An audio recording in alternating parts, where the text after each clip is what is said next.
Carta do apóstolo Paulo às igrejas da Galácia.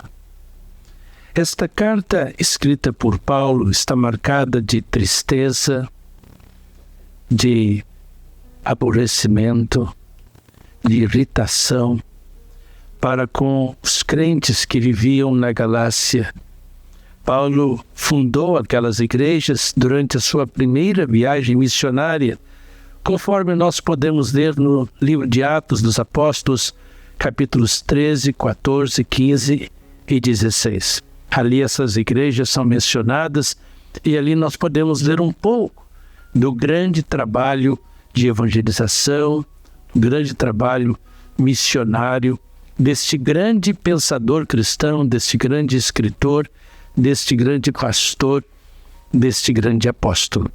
Estas igrejas, Antioquia da Psídia, Icônio, Listra, Derbe, estavam ali na província, numa província na Ásia Menor. Hoje esta região pertence à Turquia e aquelas igrejas desapareceram, na verdade. Paulo, quando escreveu esta carta, ele a escreveu para defender o seu apostolado que estava sendo atacado e para defender o evangelho que ele pregava, a mensagem que ele pregava. Então, as pessoas diziam que Paulo não era apóstolo como Pedro, como João, como Tiago, como aqueles outros apóstolos que viveram com Jesus. E diziam que o seu evangelho não estava certo. E diziam sobre a importância de guardar a lei, de fazer a circuncisão, de observar o sábado, as datas, o calendário religioso judaico.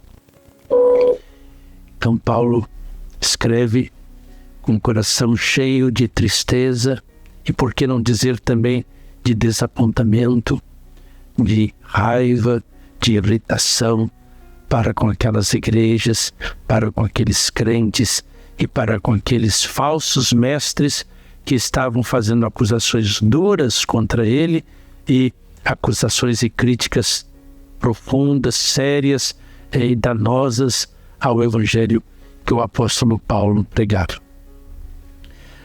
Para defender o seu apostolado, Paulo diz que ele foi escolhido por Deus antes mesmo do nascimento. Antes de seu nascimento, Deus o escolheu, Deus o salvou, Deus o alcançou com a graça de Jesus e mandou que ele pregasse Jesus. Deus revelou Jesus a ele. É isso que ele escreve no capítulo 1, no versículos 15 e 16. Ele diz assim: quanto, porém, ao que me separou antes de eu nascer e me chamou pela sua graça, aprove revelar seu Filho em mim, para que eu o pregasse. Então ele quer ensinar, dizer para os crentes da Galácia que na soberania de Deus, na graça de Deus, de acordo com o poder e amor de Deus, ele foi separado, ele foi escolhido para ser apóstolo, para ser pastor, para pregar o evangelho de Jesus Cristo. E o evangelho que ele prega, ele também recebeu do Senhor.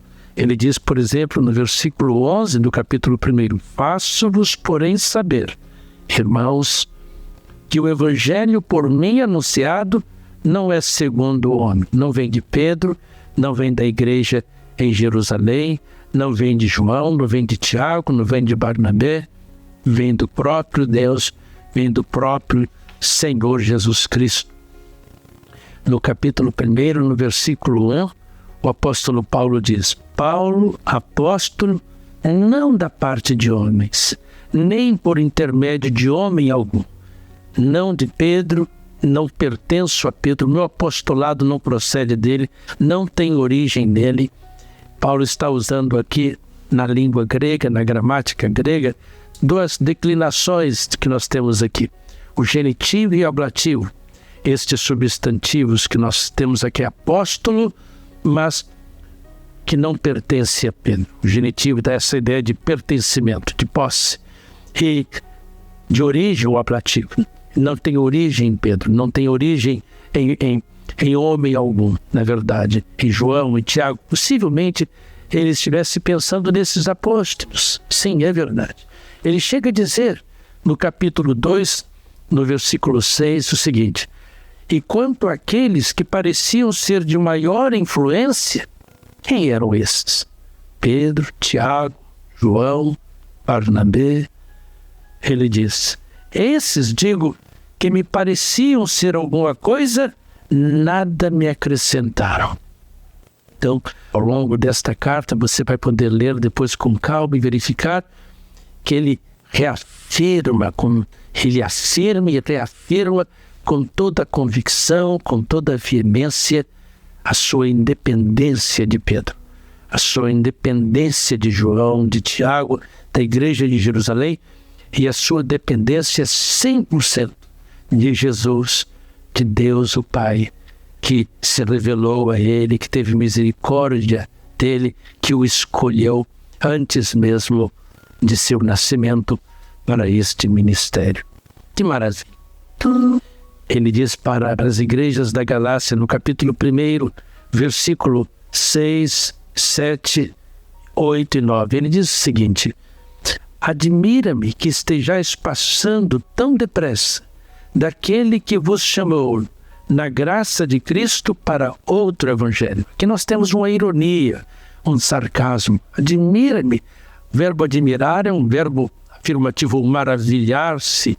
Eu estou maravilhado com vocês, mas no sentido é uma ironia, um sarcasmo. O que Paulo quer dizer é: eu estou envergonhado, eu estou decepcionado, eu estou entristecido, eu estou arrasado, porque vocês estão abandonando o evangelho de Cristo e passando para outro evangelho. A palavra outro no versículo 6 é a palavra heteros em grego, que significa outro diferente, completamente diferente. Mas no versículo 7 ele diz: o qual não é outro. Aí ele não diz a palavra hetero, foi traduzida por outro em português. Mas a palavra que ele usa é diferente da palavra que ele usa no versículo 6. A palavra aqui no versículo 7 é allos, que significa outro semelhante. Então Paulo está querendo dizer: este evangelho que vocês agora estão abraçando não é outro nem mesmo parecido. O que Paulo está querendo dizer? Que o evangelho de Cristo não tem paralelo na terra. E tem coisa alguma neste mundo que possa ser comparado ao amor de Deus, à graça de Jesus. Não. Jesus morrer por nós na cruz.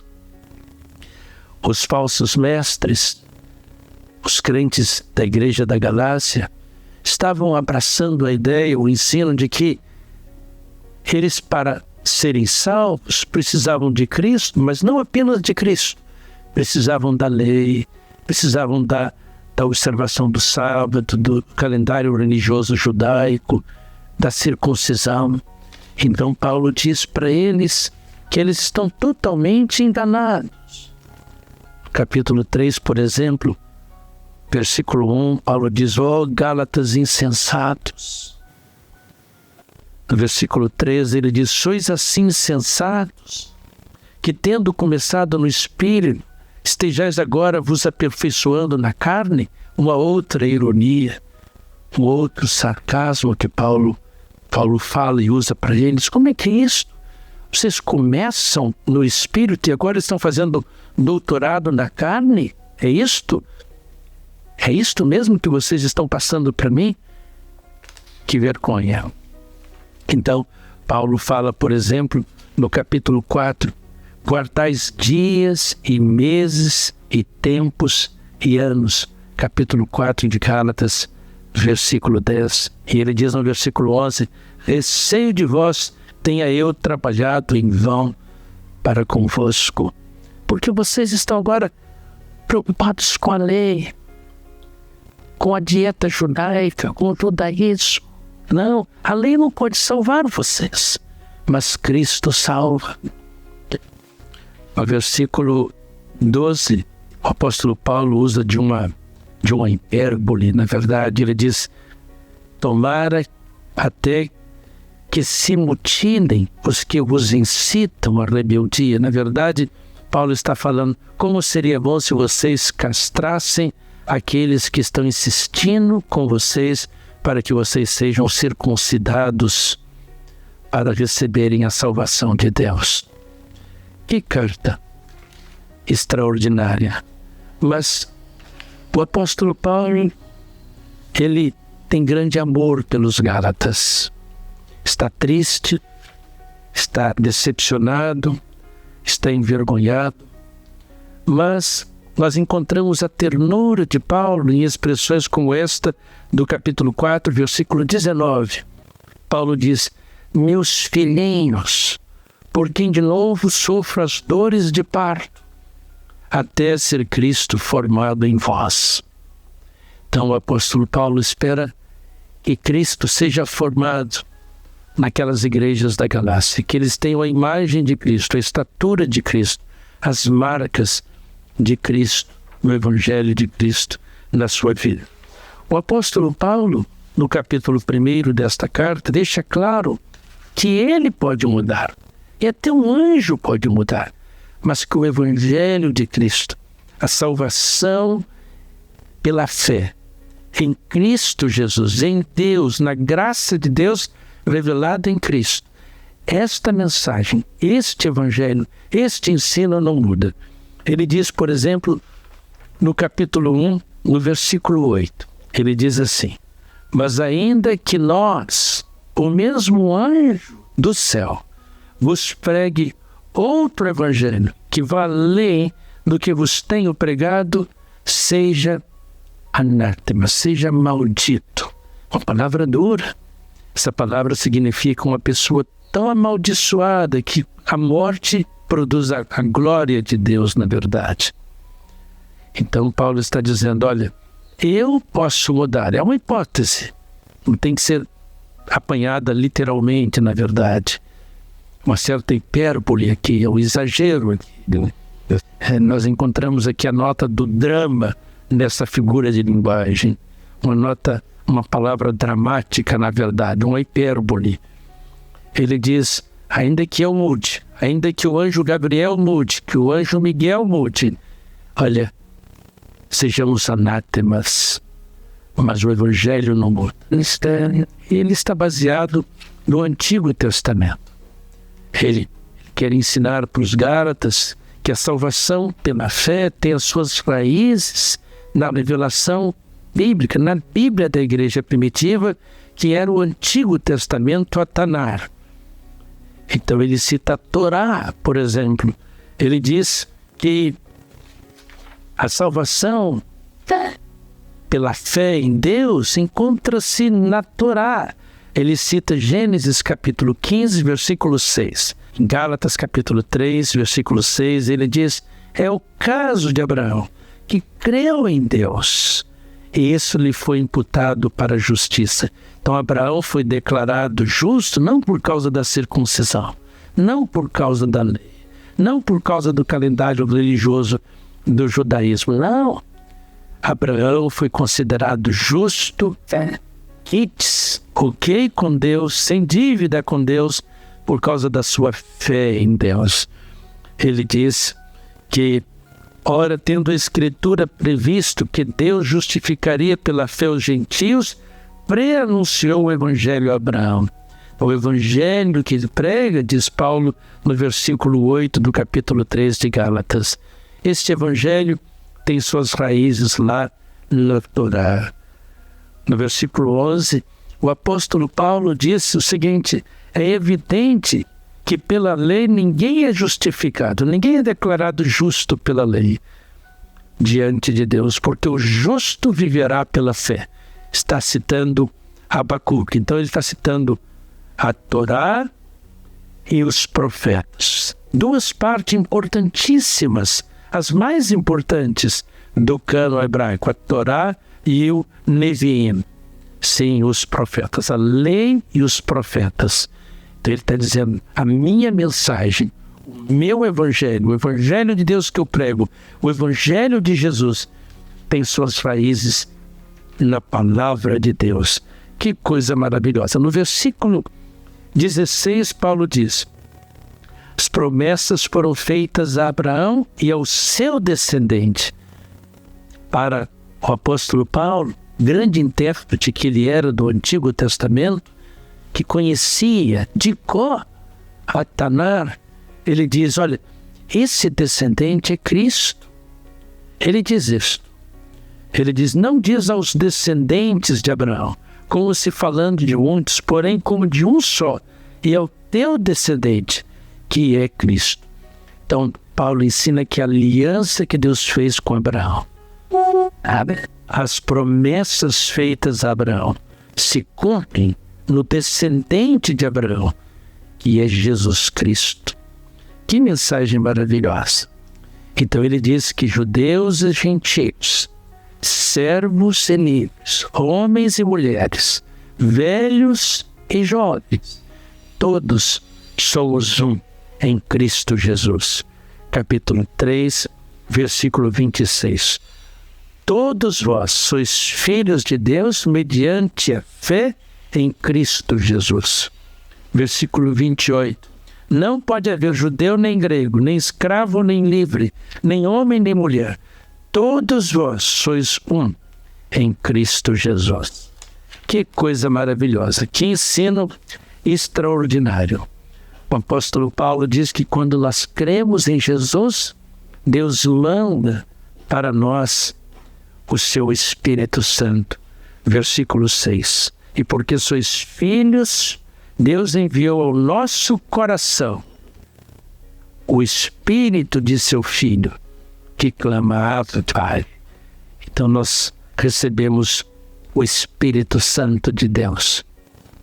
Então o apóstolo Paulo ensina-nos que Deus está criando um novo homem, uma nova humanidade, uma nova família, família de Deus, sem muros, sem barreiras. Todos somos um em Cristo Jesus. E podemos viver e devemos viver guiados pelo Espírito Santo de Deus, não pela carne. O apóstolo Paulo, no capítulo 5, ele ensina que tem duas maneiras das pessoas viverem: guiados pela carne ou guiados pelo Espírito Santo de Deus.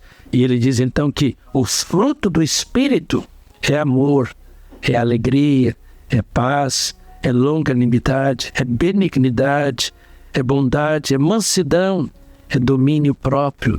E contra essas coisas não há lei. Ah, meu querido amigo, gostaria de encorajar você a receber Jesus, a crer em Jesus de todo o seu coração e a receber o Espírito Santo de Deus e a começar a viver, a caminhar, a andar guiado pelo Espírito e não pela carne, e mostrar para o mundo, para as pessoas, o que significa viver guiado pelo Espírito Santo do Senhor.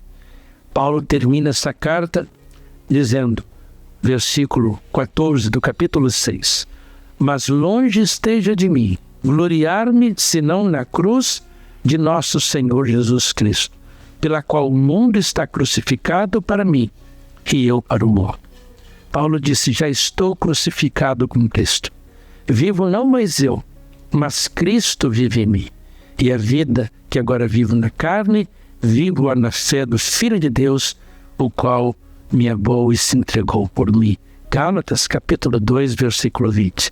Ah, meu amigo, Paulo tinha muitas razões para se gloriar, mas ele diz, longe de mim esteja de gloriar-me em qualquer outra coisa, senão na cruz de nosso Senhor Jesus Cristo. Paulo podia se gloriar porque ele era um cidadão romano, ele era livre de acordo com as leis do seu tempo, não escravo por causa do seu nascimento. Sim, poderia se gloriar porque ele conhecia como ninguém ou quase ninguém Atanar o Antigo Testamento. Era um fariseu, era um homem religioso, zeloso do Antigo Testamento. Era um poliglota, falava o hebraico, o aramaico, o grego, o latim, uma cultura invejosa, extraordinária.